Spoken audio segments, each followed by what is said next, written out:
Hi all, welcome to football arena.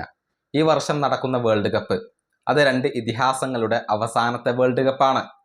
Lionel മെസ്സിയും Cristiano റൊണാൾഡോയും ഇനിയൊരു world cup കൂടി കളിക്കാനുള്ള സാധ്യതകൾ അത് വളരെ കുറവാണ്.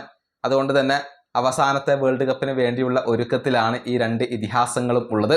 ഇതുമായി ബന്ധപ്പെട്ടുകൊണ്ടുള്ള ഒരു സ്റ്റേറ്റ്മെന്റ് പാട്രീസ് എവറ ഇപ്പോൾ നടത്തിയിട്ടുണ്ട്. അതായത് വേൾഡ് കപ്പ് ഫൈനലിൽ പോർച്ചുഗലും അർജന്റീനയും വരികയാണെങ്കിൽ അത് അമേസിംഗ് ആയിട്ടുള്ള ഒരു കാര്യമായിരിക്കും എന്നാണ് എവറ പറഞ്ഞിട്ടുള്ളത്. വിശ്വസിക്കാൻ പോലും കഴിയാത്ത ഒരു അനുഭവമായിരിക്കും അതെന്നാണ് എവറയുടെ ഒരു അഭിപ്രായം. അദ്ദേഹത്തിന്റെ വാക്കുകൾ ഇങ്ങനെയാണ്: ലയണൽ മെസ്സിയും ക്രിസ്ത്യാനോ റൊണാൾഡോയും മുഖാമുഖം വരുന്ന ഫൈനൽ മത്സരം അത് അമേസിംഗ് ആയിരിക്കും. കാരണം രണ്ടുപേരും ഫുട്ബോൾ ചരിത്രത്തിലെ തന്നെ എക്കാലത്തെയും മികച്ച താരങ്ങളാണ്. വരുന്ന വേൾഡ് കപ്പിലെ ഏറ്റവും മികച്ച രണ്ട് ടീമുകൾ അർജന്റീനയും പോർച്ചുഗലുമാണോ എന്നത് എനിക്കുറപ്പില്ല. പക്ഷെ ഇങ്ങനെ സംഭവിച്ചു കഴിഞ്ഞാൽ അത് അവിശ്വസനീയമായ ഒന്ന് തന്നെയായിരിക്കും. ഇതാണ് എവറ ഇപ്പോൾ പറഞ്ഞിട്ടുള്ളത്. അതായത് അദ്ദേഹം പോർച്ചുഗലും അർജന്റീനയും തമ്മിലുള്ള ഒരു കലാശ പോരാട്ടം കാണാൻ ആഗ്രഹിക്കുന്നുണ്ട്.